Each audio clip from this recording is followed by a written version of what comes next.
les decía. Ahí. En el chat, chiquillos, les llegó recién una imagen PNG que tiene una tablita que también se las voy a compartir ahora. Como Buenas tardes. creo que igual se las mandé la semana pasada, no recuerdo bien, pero no está de más volver a enviársela por si acaso. Están viendo lo que les muestro, ¿cierto? ¿Sí? ¿O no? Tienen que activar sus micrófonos, chiquillos, porque yo no los veo. Sí se ve. ¿Sí? Ya. Entonces, chiquillos, paso a explicarles esta tabla.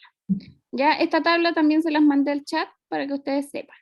Y van a ignorar esta última parte donde dice número 5, porque eso no lo alcanzamos a ver. Yo pensé que lo íbamos a alcanzar a ver, pero no. ¿Ya? Así que consideren el libro número 1, 2, 3 y 4 como aparece aquí. ¿Ya? Y acá a la izquierda aparecen todos los tipos de textos o contenido que hemos visto en estos 4 libros. ¿Ya? Lo más probable es que en esta clase no alcancemos a repasarlos todos. ¿Ya? Pero por eso les tengo esta tabla para que ustedes después busquen aquello que no alcanzamos a ver, ¿ya? Primero, en el libro número 1, vamos a ver el texto expositivo como tal, y luego de eso vamos a ver que en este texto expositivo nace la noticia, la carta y el correo electrónico.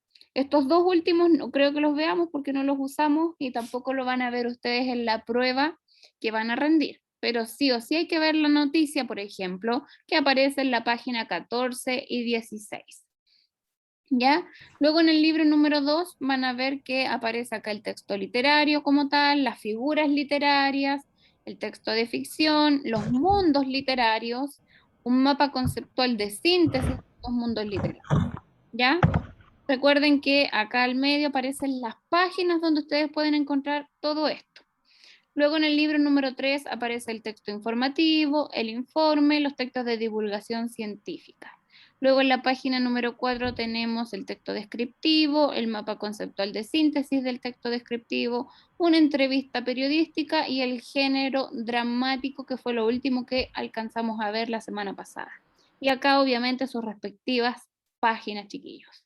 Ya, así que cuando ustedes quieran estudiar o repasar, pueden tomar esta imagen que les mandé recién por el chat y ir viendo los libros y las páginas donde está todo lo que vamos a ver ahora.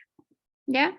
Yo les voy a compartir pantalla nuevamente, donde está la página web donde pueden encontrar los libros si es que ustedes no los tienen impresos. Es esta que está acá. Les voy a copiar el link, se los voy a pegar en el chat también.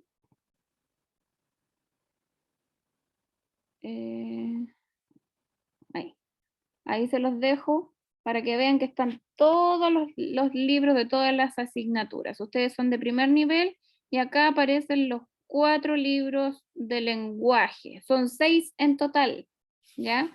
Y nos quedan solamente 2 por ver. Luego después vamos a hacer guías a lo mejor e ir repasando, ¿ya? Así que el primer libro que vamos a usar ahora, obviamente, es el número 1, ¿ya? El libro... Ay, se me corrió. Es el libro número 1 de tapa roja. ¿Lo están viendo, chiquillos, cierto o no?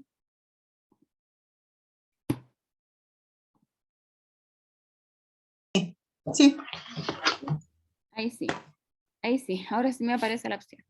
Ahí está y se llama Comunicando lo que somos. ¿Cierto? Nos saltamos la presentación y nos vamos de lleno, chiquillos, a el texto expositivo.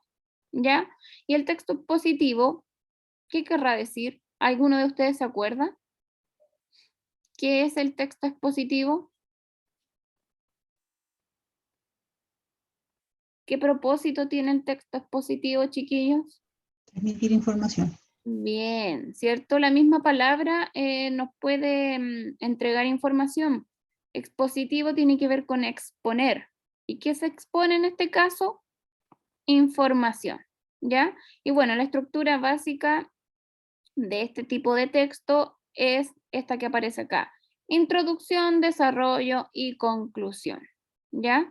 La información que se vaya a transmitir, chiquillos, puede ser amplia o especializada, como dice ahí. Es de carácter objetivo, como lo es una noticia, por ejemplo, y no subjetivo, ¿ya? O sea, eso quiere decir que se van a entregar hechos reales, datos, cosas que ocurrieron, ¿ya? Puede contener exposición de datos y o explicaciones cuando correspondan. Se plantea un concepto central y se da información complementaria. Un objetivo recurrente en los textos expositivos es dar a conocer algo e instruir. Por eso se expone información, ¿ya? La intención informativa hace que en los textos predomine la función referencial. Las funciones del lenguaje, que creo que también les hice ver un video a ustedes, si es que no me equivoco, ¿ya? Bueno, acá hay ejemplos de los textos expositivos, como por ejemplo las noticias, las cartas, los manuales, biografías, que siempre estamos viendo por ahí en los textos que nos toca leer, enciclopedias, revistas de carácter científico, artículos divulgativos, como estos libros que usan ustedes para aprender, ¿ya? Reglas del juego, etcétera. Acá nos encontramos, chiquillos, con las formas que toma este discurso expositivo en la página número 9. Pero primero que todo, chiquillos, vamos a ver acá en el glosario qué significa emisor. En esta situación que estamos ahora, chiquillos, ¿quién es el emisor? ¿Ustedes o yo? ¿Quién emite un mensaje? ¿Quién está hablando? Usted. Usted. Yo soy la emisora, ¿cierto? ¿Y ustedes quiénes son? Receptor.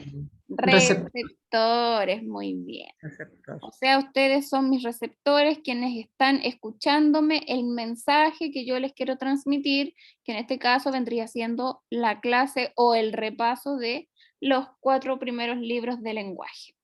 ¿Ya? Dice aquí, la descripción es una representación por medio de la palabra de un ser vivo, objeto, ambiente o situación, a través de la expresión de los elementos distintivos, ya sean particulares o específicos, que van a permitir identificar un ser, objeto, ambiente o situación, que fue algo de lo último que vimos, chiquillos, que es un conocimiento que tienen más fresquitos ustedes, el texto descriptivo, ¿ya? Cuando describimos un lugar, no sé si se acordarán de los avisos económicos o publicitarios que vimos sobre las propiedades, ¿se acuerdan? ¿Sí? De eso, a eso hace referencia este párrafo. Yo me acuerdo. Bien, muy bien. Después acá dice, la definición se trata de una forma discursiva, informativa y objetiva, que cumple con todos los requisitos del texto expositivo, por lo que se utiliza frecuentemente. O sea, no hay opiniones en este tipo de texto, sino que solamente se dedica a entregar información, a exponer información, datos, hechos, todo lo que sea real. ¿Ya?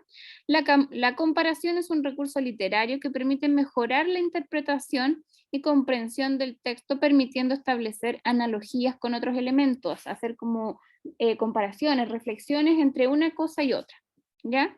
Los ejemplos, aunque a veces sean ignorados al leer, son muy útiles para explicar conceptos. Y ahí, por ejemplo, nos encontramos con esto que está aquí, por ejemplo.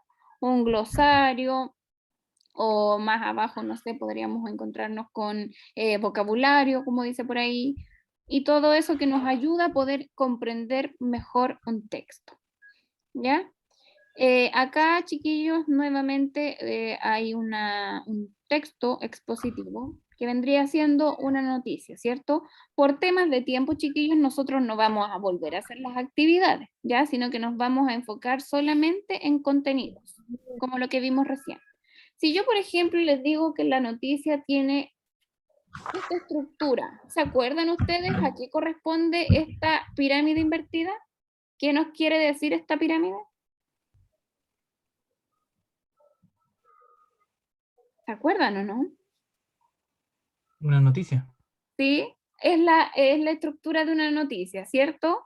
¿Y por qué empieza de mayor a menor? ¿Por qué es una pirámide invertida y no así, por ejemplo? ¿Se acuerdan? Porque parte de lo más importante, Bien, de lo después se más va entregando la otra información. hasta lo menos relevante, ¿cierto? Por eso termina como en menos. Y acá, chiquillos, en la página 14 se encuentran con el texto positivo, nuevamente, pero específicamente con la noticia, ¿ya? Y bueno, dice que la noticia se da gracias a la masividad de los medios de comunicación, porque es ahí donde la podemos encontrar, ya sea en la prensa escrita, como en un diario, por ejemplo, o también en las noticias que vemos en la mañana en un noticiero, Mega, TVN, la red, el que sea que ustedes vean, ¿ya?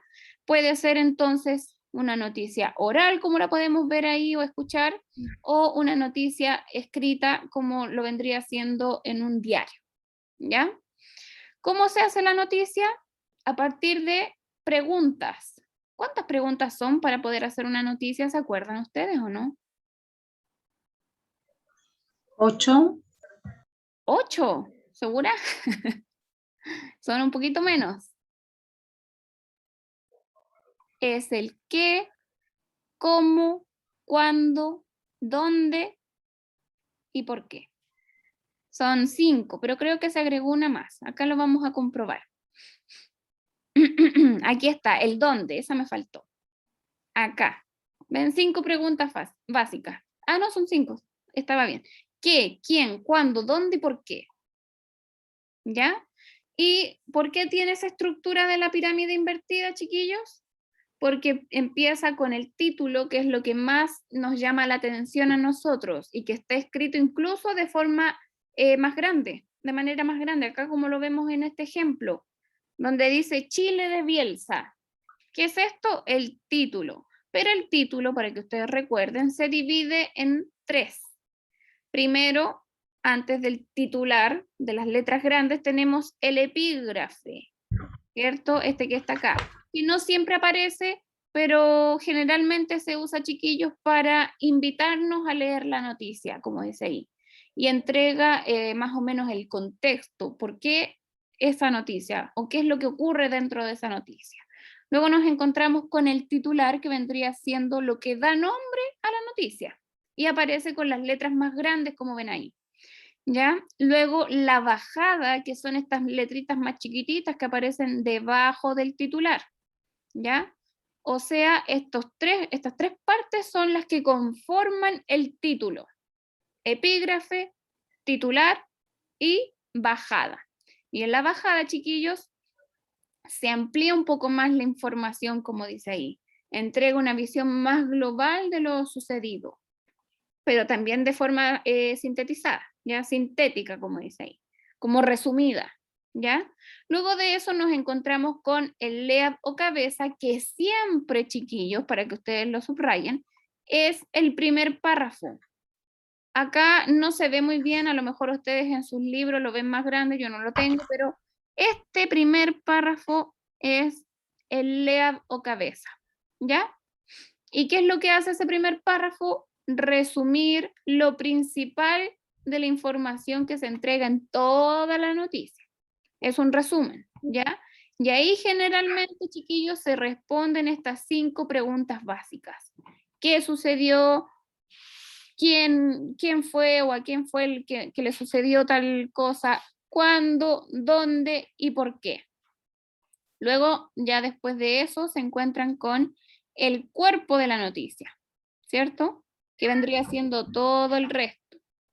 Y aquí es donde se entrega más detalle a lo dicho ya acá arriba en el LEAD.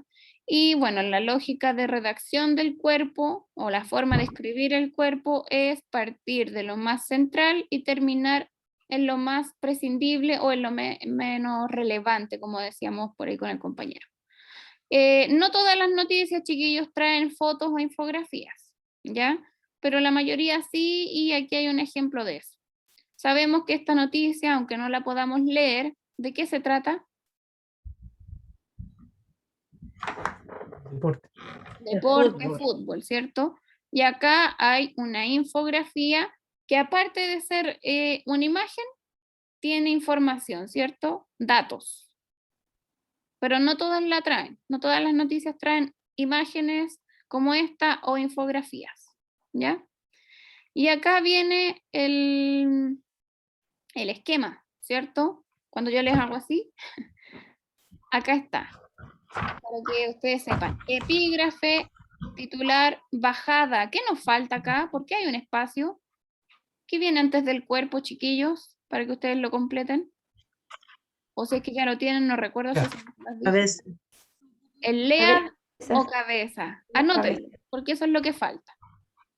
Ya, con esta flechita ahí y escriban que aquí falta el lea o cabeza. ¿Qué es esto, chiquillos, para que hagamos un recordatorio? ¿Es una imagen o una infografía? Infografía. Bien, porque tiene datos, ¿cierto? Gráficos. Y por eso yo les decía que eran 6 preguntas, chiquillos, porque hace poco se añadió la sexta que vendría siendo el cómo. ¿Ya? Entonces tendríamos las 5 primeras. Disculpe, señorita, se escucha súper bajo. ¿Bajo? ¿Todos me escuchan bajito? No. No, Yo escucho yo bien. le escucho bien. Entonces es la señal suya. A lo mejor por eso Yo no. también escucho bien. Ya, Es mi señal entonces. No se sí. escucha nada. Gracias. Después puede ver el video. Ya. Entonces, chiquillos, acá tenemos otro ejemplo, como les decía yo, de una infografía.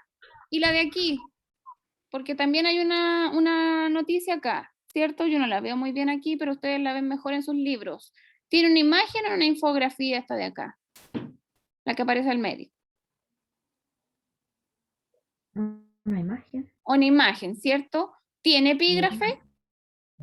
¿Esta noticia tiene epígrafe? No, No, ¿cierto? Solamente tiene titular. ¿Y qué más? ¿Qué venía después?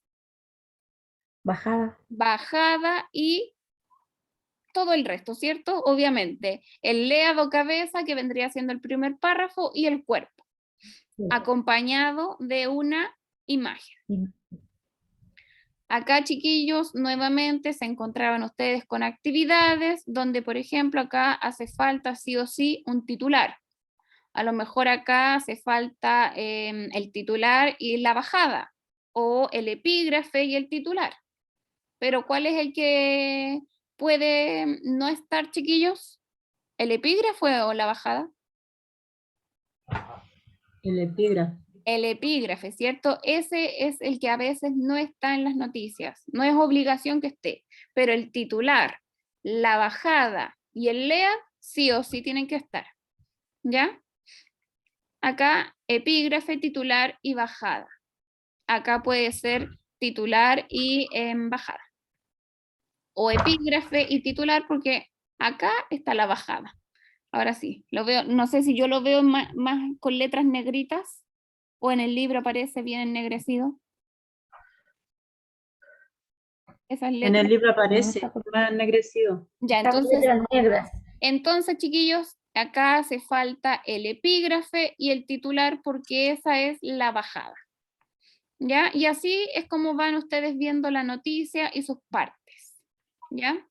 Acá nuevamente otra actividad que se supone que ya debiesen tener la lista. Acá viene la estructura de la noticia, si se fijan, el epígrafe, titular, bajada y el cuerpo. Yo recuerdo que esta se hacía a partir de un poema. Ustedes tenían que leer el poema de Carlos Pessoa Vélez, que es el que estaba aquí, y a partir de ese poema hacer una noticia. ¿Ya? Luego de eso nos encontramos con la carta y el correo electrónico, pero chiquillos, les informo, bueno, si es que no cambia la prueba este año, a ustedes no le va a aparecer una carta como tal o un correo electrónico para poder leer y ustedes respondan preguntas de comprensión lectora. ¿Ya? Así que esto no lo vamos a ver en este repaso porque ustedes saben que una carta igual es bien común y sabemos que obviamente tiene una fecha, a quién nos dirigimos en esta carta y la estructura básica, ¿cierto? Y el correo electrónico es similar, pero por internet, ¿cierto? Así que nos vamos a pasar al libro 2. Libro número 2, y acá tenemos literatura, 1000 identidades posibles. Así se llama este libro.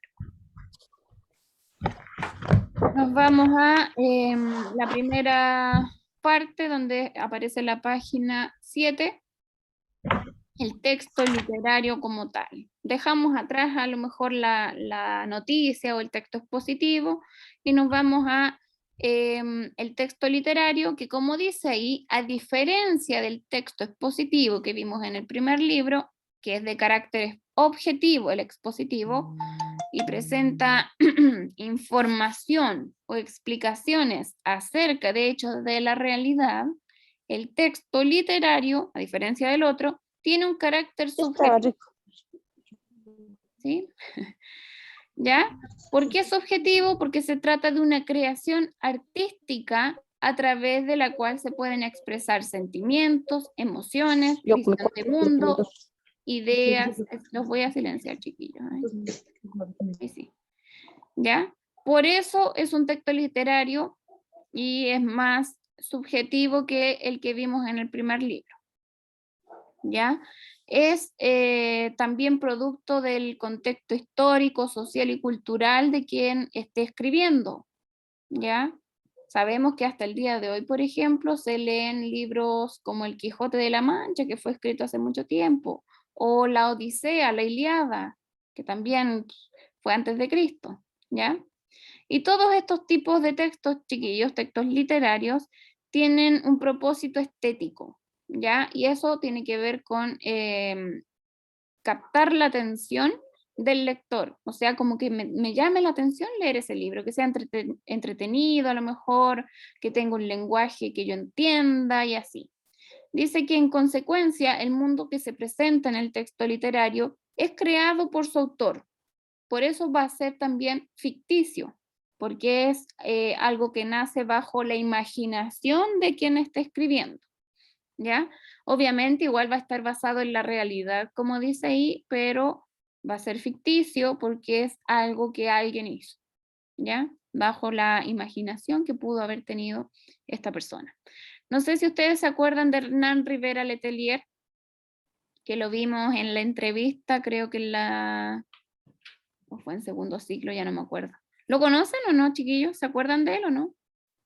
Sí, ¿Sí? Ya, entonces fue con ustedes, ¿cierto? En la entrevista que él era minero y ahora es un gran escritor, ¿cierto?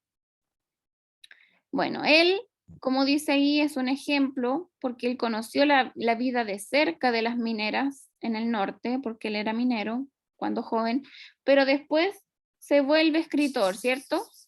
Hace novelas. Y estas novelas que él hacía, sí, también se había ganado un premio hace poco. Estas novelas que él escribe, chiquillos, se basan en esta realidad que él tuvo, pero igual son de ficción, porque él las escribe, ¿ya? Bueno, el texto literario, y así como también las odas o los poemas que alcanzamos a leer, hacen uso de las figuras literarias, ¿ya? Y acá hay ejemplos de algunas, la comparación, la metáfora, la anáfora, el epíteto, ¿ya? Luego de eso, chiquillos, vienen las actividades que espero que ustedes las tengan hechas. Nos vamos a pasar a la página 12, donde nos vamos a encontrar con el texto de ficción como tal, ¿ya? Y ahí, como dice ahí, el texto literario se caracteriza por crear mundos ficticios, y desde aquí, chiquillos, es donde nacen los mundos literarios, para que nos vayamos a eso directamente. ¿Ya? Si ustedes se acuerdan, chiquillos, cada mundo literario viene con un ejemplo, pero como no tenemos mucho tiempo, nos queda media hora nomás y varios libros que ver, no vamos a leer los ejemplos, sino que solamente el mundo como tal, ¿ya? Y para que ustedes recuerden, los mundos literarios son aquellos mundos que crea el autor, ¿cierto? Por ejemplo, si está escribiendo algo sobre la ciencia ficción o el futuro, va a ser un mundo literario cotidiano, pero de la ciencia ficción. Si a lo mejor está escribiendo algo de fantasía, como Alicia en el País de la Maravilla, ahí vamos a tener otro tipo de mundo, ¿cierto? Y dice que esto se ve en el proceso de producción del texto literario, ya que quien escribe se detiene en esta escritura misma y juega con el lenguaje, y usualmente altera sus reglas para poder expresar lo más fielmente posible su mundo imaginario, Por eso nacen los mundos literarios, por la imaginación que vaya a tener el autor. ¿Ya? Cuando se lee un texto literario se establece un acuerdo tácito entre el emisor, el autor, y el receptor, que vendríamos siendo quienes leemos los libros o los textos, ¿ya? Quienes aceptan como verdadero lo que ocurre dentro de ese relato, dentro de ese mundo imaginario que creó el autor, ¿ya? Por eso se habla de verosimilitud, chiquillos, porque nosotros igual como que creemos y somos parte de esa historia que nos van a contar y la vamos a tomar como algo normal. No sé si ustedes habrán visto alguna vez El Señor de los Anillos o Harry Potter, esas películas, o leído esos libros, Yo sí. ¿sí? Entonces sabemos que, por ejemplo, cuando vemos esas películas, vemos que ahí, dentro de esa historia, es como normal que existan dragones, o los hobbits, o estos como con las orejas puntudas, no me acuerdo cómo se llamaba esa raza, o en el caso de Harry Potter, que el uso de la varita sea algo normal, que tengan poderes y así. Dentro de las películas, dentro de los libros, va a ser como la realidad que hay, y nosotros vamos a pensar que eso es normal, ¿ya? Pero sabemos que no existe y por lo tanto va a ser ficción, ¿ya? Y desde ahí, chiquillos, nacen entonces los mundos. Y tenemos primero al mundo cotidiano o realista, después al mundo cotidiano, pero de la ciencia ficción, el mundo onírico fantástico, el mundo mítico maravilloso y el mundo de lo real maravilloso. Y sepan ustedes, chiquillos, que estos son los más comunes, porque hay más, ¿ya? Pero ustedes solamente les presentan estos 5. Y el mundo cotidiano realista es el que corresponde a relatos donde el mundo de ficción narrado es semejante a nuestro mundo, a lo real, a lo que nosotros conocemos como real, o conocido por nosotros, ¿ya? Que se rige por las mismas normas, ¿ya? Y aun cuando el relato transcurra en tiempos pasados o presentes, no hacia el futuro, esto va a ser siempre apegado a la realidad, ¿ya? Y el ejemplo que nos ofrece este libro, chiquillos, es Martín Rivas, Bajo el mundo de lo cotidiano o realista, ¿ya? Si ustedes recuerdan, a lo mejor vieron la comedia o teleserie en el TVN de Martín Rivas, ¿ya? Luego nos vamos a encontrar con el mundo cotidiano de la ciencia ficción. Y también es similar al anterior, pero existe aquí un quiebre, chiquillos. Un quiebre de esta realidad, de este mundo cotidiano, que a lo mejor lo viene a interrumpir la ciencia y la tecnología. O a lo mejor se habla de un futuro, pero va a existir la realidad, pero va a quebrarse esa realidad a través de esto, de la ciencia y la tecnología, ¿ya? Ahí hay un ejemplo también de ese tipo de mundo. Como siempre les decía yo, chiquillos, lean siempre antes de leer el texto como tal, la biografía de quien escribió ese texto, para que ustedes solos hagan sus predicciones antes de leer. Luego se encuentran con el mundo onírico o fantástico. Y onírico, para que ustedes recuerden, tiene que ver con los sueños, ¿ya? Y este mundo está asociado al mundo de los sueños, como les decía, ¿ya? Porque en él, al igual como ocurre con los sueños o en los sueños, la realidad conocida es interrumpida por situaciones absurdas o insospechadas. No sé si ustedes conocen la película o el libro Alicia en el País de las Maravillas, donde el mundo está al revés, donde el conejo habla, por ejemplo, y tiene un reloj, o aparece una bruja que tiene cartas como soldaditos y así. Todo eso tiene que ver con esto como fantástico o absurdo, o situaciones insospechadas que nos vienen a sorprender, ¿ya? Luego de eso nos encontramos con el mundo mítico o maravilloso. Y aquí estos relatos, chiquillos, configuran este mundo a través de narraciones que confluyen las fuerzas de la naturaleza, los dioses, los semidioses, los héroes, los acontecimientos y personajes sobrenaturales. Y aquí, chiquillos, dentro de este mundo encontramos generalmente los mitos, ¿ya? Que tienen que ver con el origen del universo, a lo mejor, de la Tierra, del ser humano, y así, ¿ya? Luego nos encontramos con el mundo real maravilloso. Y este se trata de una variante del mundo maravilloso en el que se configura un mundo literario donde el ser humano y su entorno cotidiano, la realidad que viven, conviven con lo milagroso, con los milagros, a lo mejor con también las situaciones míticas, como dice ahí, lo sobrenatural, sin que se produzca obviamente un sentimiento de extrañeza, ¿no? Algo así como La Rosa de Guadalupe. ¿Ustedes la conocen? ¿Esa serie? Sí. Ya, ahí hay un quiebre, ¿cierto? Porque, bueno, igual va a depender de las creencias de cada uno, pero no siempre ocurren milagros como sucede en esa serie, ¿ya?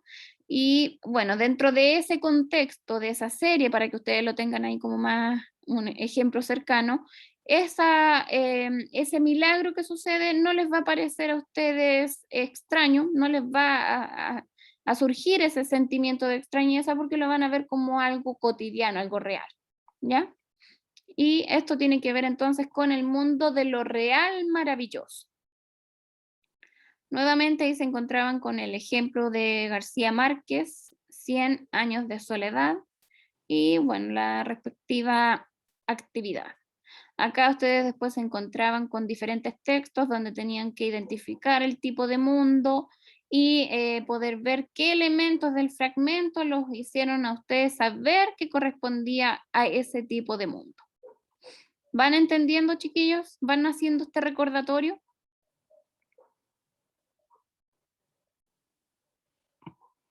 Esperando que sí. Sí.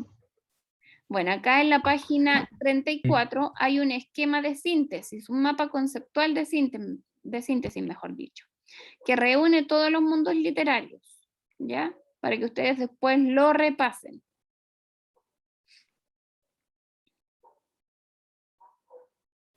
Después se encontraban ustedes con el contexto de producción de la obra literaria, que es más o menos saber en qué momento, en qué época, bajo qué circunstancias, bajo qué situaciones, un autor o persona escribe dichos textos, ¿ya? O libros.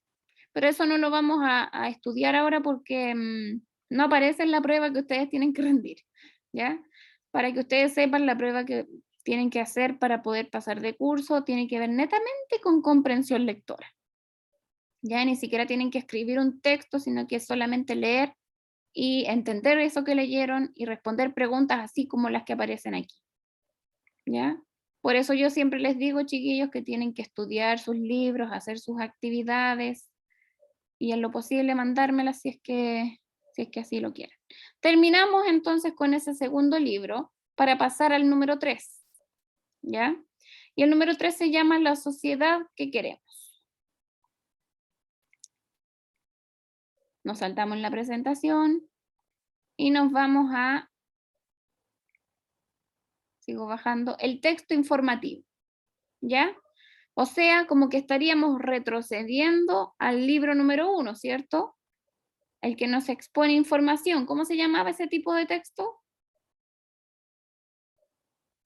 Texto informativo. El que vimos en el libro número 1. Acá está.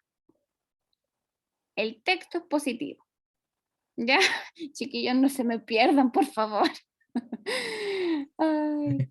El texto expositivo es el que abarca, parece, van a tener que volver a ver este video después si quieren estudiar. Sí, no, unas cuantas veces. Sí, entonces, chiquillos, el texto expositivo también abarca al texto informativo, ¿ya? Y como dice ahí, es el que corresponde al denominado texto informativo, el que vamos a ver ahora. Y este tiene como propósito dar a conocer algo, exponer información, ¿ya? Por lo tanto, su función del lenguaje viene siendo referencial, porque hace referencia a algo, ¿ya? Es decir, el emisor informa a un receptor de algún hecho, situación o circunstancia. Por eso aparece aquí en negrita, ¿ya? Sin que intervengan emociones ni deseos. O sea, aquí no hay cabida a los subjetivos, sino que volvemos a lo objetivo, a lo que es realmente. No se entregan opiniones acá, no se apela a los sentimientos ni a las emociones, sino que a los datos, a lo verídico, ¿ya? A lo que realmente es o sucedió. ¿Ya? El lenguaje de un texto informativo debe ser sobre todo formal, y en cierto modo este también es diferente del que utilizamos día a día. Aquí nos encontramos con la formalidad, chiquillos, ¿ya? Como dice ahí, esta diferencia radica en que debe ser un lenguaje ejemplar, preciso y correcto, ¿ya? Ustedes yo creo que deben saber más o menos estos tres conceptos, ¿cierto? Correcto, sin faltas de ortografía, preciso, no tan largo, sino que vaya directo al grano, y ejemplar, que use un lenguaje formal, ¿ya?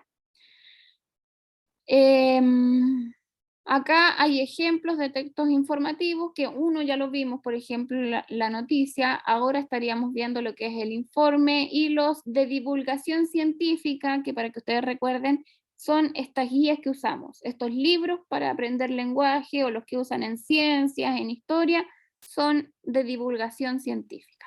Ya vimos la noticia, como les decía, en el primer libro, y ahora en este tercer libro vamos a ver el informe como tal. Y un informe, chiquillo, es un documento escrito, como dice ahí, que tiene como finalidad exponer información de manera objetiva, en forma clara, precisa, directa y ordenada. Subrayen eso, ¿ya? Así el lector, chiquillos, va a poder conocer hechos e ideas presentados en forma coherente, y en muchos casos le va a facilitar la toma de decisiones en relación con el ámbito o materia que se vaya a abordar. Y un ejemplo, chiquillos, de esto era este texto que igual lo leímos, ojalá se acuerden. Un informe que puede generar una municipalidad de acuerdo a algo que se haya realizado. Por ejemplo, ahora que cambiamos acá en Doñihue de alcalde, a lo mejor se va a generar un informe con todo lo que se hizo en el otro mandato y con lo que se espera a lo mejor que se haga con esta nueva alcaldesa. Algo así, ¿ya? La estructura del informe es esta que está acá. Se presenta obviamente un título que, similar a la noticia, sintetiza el contenido del informe con claridad. Luego viene la introducción, donde se especifica el propósito y las características de lo que se va a decir. Después tenemos el cuerpo, donde se presenta la información, los datos y el análisis, si es que corresponde. Y luego la conclusión o el final del informe, donde como dice ahí, esto se aplica en algunos informes, como los escolares o académicos, pero solo eventualmente en los laborales, ¿ya? Por ejemplo, en este informe de la municipalidad no hay conclusión, porque no es un informe escolar, sino que es de una municipalidad, ¿ya? Este informe, para que ustedes recuerden, se trataba sobre las pruebas PSU y CIMSE que se rindieron en Hualcalle, y ahí como que se hace una comparación de los años y todo eso, para que se acuerden que en algún momento lo leímos, ¿ya? Bueno, ahí venían las preguntas de comprensión lectora. Se supone que ustedes tenían que escribir un informe, pero yo recuerdo que no les dejé esa tarea porque no me parecía necesaria, pero sí responder las preguntas de comprensión lectora que aparecían más arriba, ¿ya? Luego de eso viene el texto de divulgación científica, que, como les decía yo, chiquillos, es así como estamos viendo en la pantalla, o como ustedes los tienen impresos, los libros que usan para estudiar. No vamos a profundizar en esto, chiquillos, porque no creo que les presenten a ustedes uno de estos tipos de textos en la prueba, ¿ya? Pero para que ustedes sepan, las enciclopedias, los diccionarios, estos tipos de libros corresponden a los textos de divulgación científica. La comunicación no verbal, chiquillos, no la vamos a repasar porque es algo que hacemos habitualmente y que no va a aparecer en la prueba, ¿ya? Tampoco el lenguaje proxémico, que tenía que ver con las distancias entre un emisor y receptor, o por ejemplo nosotros ahora, o ustedes con su familia. El lenguaje icónico que siempre lo estamos viendo, no sé, con las leyes del tránsito, a lo mejor, con los iconos que vemos en el computador, en el celular, y así. ¿Ya? Ahí termina este libro número 3, así que pasamos al 4. Y el número 4 se llama Manifestaciones Artísticas, Espejo de la Sociedad. Y este, chiquillos, nos va a presentar el texto descriptivo, ¿cierto? Que fue más o menos lo último que estuvimos viendo en estas últimas 2 clases. Y el texto descriptivo utiliza la descripción, como dice ahí. ¿Para qué? Para describir a personas, para describir lugares, situaciones y así. ¿Cómo se describen las personas, los lugares y los objetos? De manera objetiva y subjetiva. Eso quiere decir tal como se ve por fuera, pero también lo podemos hacer, por ejemplo, no sé, yo veo aquí a la señora Corina con su cámara encendida y puedo decir que es una persona muy inteligente. ¿Ya?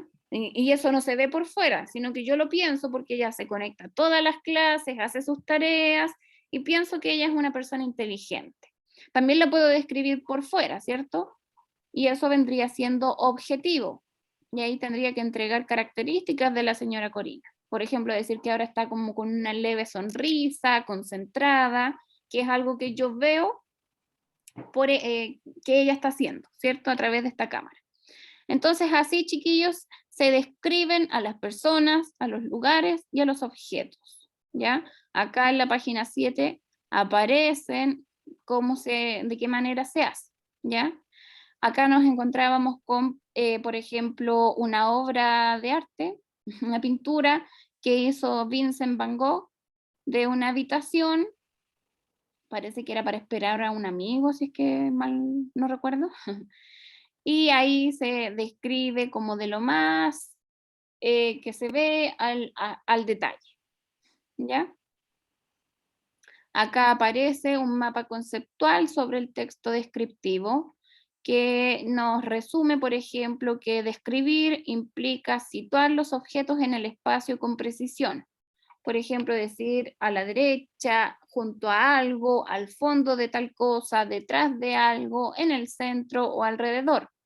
Se realiza desde lo general a lo particular o al revés, de los primeros planos o al fondo, o al contrario también, desde dentro hacia afuera o de afuera hacia adentro, de izquierda a derecha o derecha a izquierda. ¿Ya? Es utilizada la descripción, chiquillos, en el texto expositivo, ¿ya? Y describir consiste en explicar en forma detallada y ordenada cómo son las personas, física y psicológicamente, objetiva y subjetivamente, los ambientes, los objetos, y vuelve a caer todo esto, chiquillos, en la manera, de manera objetiva y subjetiva.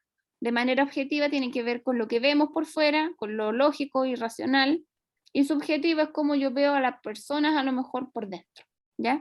De manera psicológica a lo mejor, o su carácter, sus creencias, su espiritualidad que también se mencionaba más arriba, ¿ya?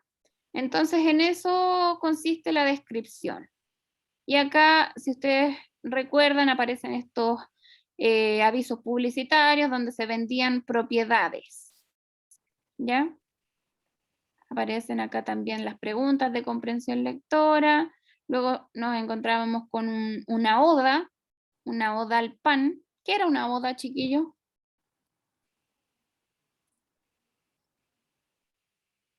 Un homenaje. Un homenaje, una alabanza, ¿cierto? Bien. Es un poema, ¿cierto? Es como un tipo de poema, pero la oda es una alabanza o un homenaje a algo. Pablo Neruda, nuestro Pablo Neruda, chileno, escribió hartas odas, por ejemplo, al caldillo de congrio, al diccionario, a las papas fritas, a la cuchara, a la cebolla. Gabriela Mistral escribió al pan, ¿ya? Y así. Dentro de estos, chiquillos, nos encontramos nuevamente con el uso de las figuras literarias para que las repasen. Son varias. En el otro libro también había otras para que después las busquen. ¿Ya? Después de esto nos encontramos con la entrevista y aquí tenemos nuevamente al señor Hernán Rivera Letelier, ¿cierto? Un escritor chileno. Y la entrevista periodística, chiquillos, yo creo que ustedes se deben acordar más que los otros textos, ¿cierto? La estructura básica de la entrevista es la presentación, el cuerpo y la conclusión. En la presentación se presenta a quién se va a entrevistar, ¿cierto? Sabemos que quien entrevista es un periodista en muchos casos, o una persona que tiene que ver con los medios de comunicación, y el entrevistado obviamente debe ser una persona reconocida o famosa, un cantante, un equipo de fútbol a lo mejor, o un grupo musical, o un escritor así como Hernán Rivera Letelier. En el cuerpo de la entrevista obviamente nos vamos a encontrar con las preguntas y respuestas, con el diálogo que se mantiene entre el periodista y el entrevistado, o entre el emisor y el receptor, ¿cierto? Luego la conclusión, que vendría siendo el final de la entrevista, donde se hace como una pequeña síntesis o comentario sobre lo que se habló en esta entrevista. ¿Se acuerdan, chiquillos, entonces de la entrevista periodística? Igual Sí. es más facilita de recordar y de entender. ¿Ya? Y aquí nos encontramos con el ejemplo, por ejemplo, la de Hernán Rivera Letelier, luego de haber ganado un premio. O sea, las entrevistas se dan, chiquillos, bajo alguna situación. Por ejemplo, que un cantante haya ganado un premio, que este escritor haya ganado el premio Alfaguara, o que un equipo de fútbol haya ganado, no sé, una copa, no sé. Las entrevistas nacen por algo que haya sucedido hace poquito, que sea relevante y actual. Pero también pueden existir entrevistas que tengan que ver con la biografía, con la vida de la persona. ¿Ya? Pero de todas formas, las entrevistas, ¿qué nos van a hacer a nosotros? ¿Cuál será el propósito de una entrevista?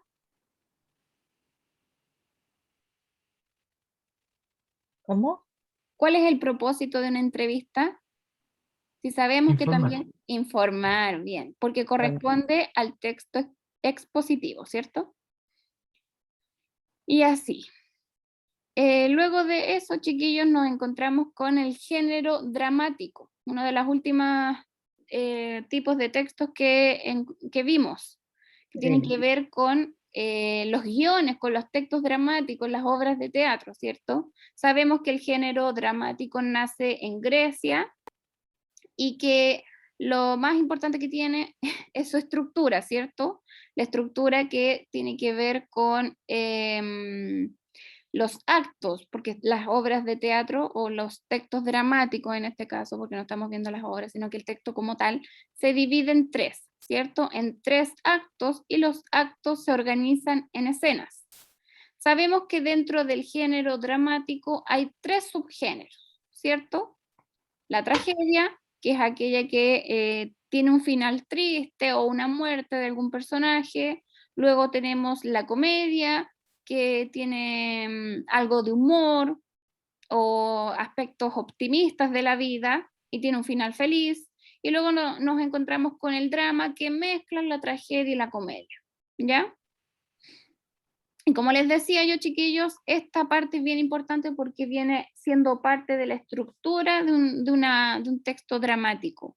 La división en tres actos, y estos tres actos que se dividen en escenas, y las escenas tienen que ver con la entrada y la salida de los personajes, ¿ya? Y dentro de este texto dramático nos podemos encontrar también con la catarsis, que tendría que ver con el efecto esperado que causa esta historia, ¿ya? Eso de ponernos en el lugar del personaje, o de que nos llame la atención alguna situación que haya ocurrido en ese texto, ¿ya?